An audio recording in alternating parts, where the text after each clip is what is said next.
বৈদ্যুতিক গাড়ি নির্মাতা BYD-র প্রিমিয়াম সাব ব্র্যান্ড ইয়াকওয়াং সম্প্রতি তাদের U9 মডেলের ট্র্যাক সংস্করণ দিয়ে বৈদ্যুতিক গাড়ির সর্বোচ্চ গতির নতুন রেকর্ড স্থাপন করেছে। জার্মানির ATP টেস্ট ট্র্যাকে এই গাড়িটি ঘন্টায় 472.41 কিলোমিটার গতিতে ছুটে এই রেকর্ড করে। U9 এর এই সাফল্যের পেছনে রয়েছে অত্যাধুনিক প্রযুক্তি। গাড়িটিতে ব্যবহৃত হয়েছে বিশ্বের প্রথম 1200 volt ultra high voltage platform, উদ্ভাবনী থার্মাল ম্যানেজমেন্ট সলিউশন এবং E4 পাওয়ার ট্রেন, বিশ্বের প্রথম কোয়াড মোটর প্ল্যাটফর্ম।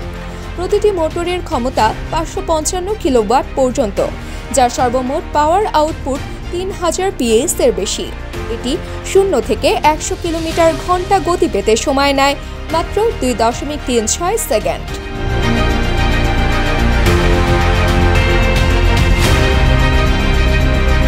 BYD বাংলাদেশের প্রধান বিপণন কর্মকর্তা ইমতিয়াজ নওশের বলেন, এটি শুধু গতির রেকর্ড নয়, বরং ভবিষ্যতের দিকে এক ধাপ এগিয়ে যাওয়া।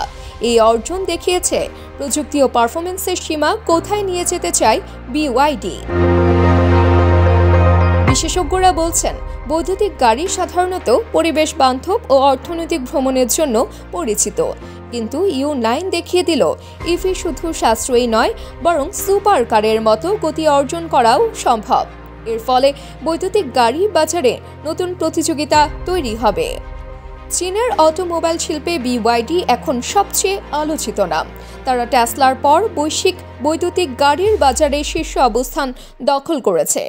U9 এর এই রেকর্ড হয়তো ভবিষ্যতে ইভি প্রযুক্তির প্রতি মানুষের আগ্রহ আরও বাড়াবে।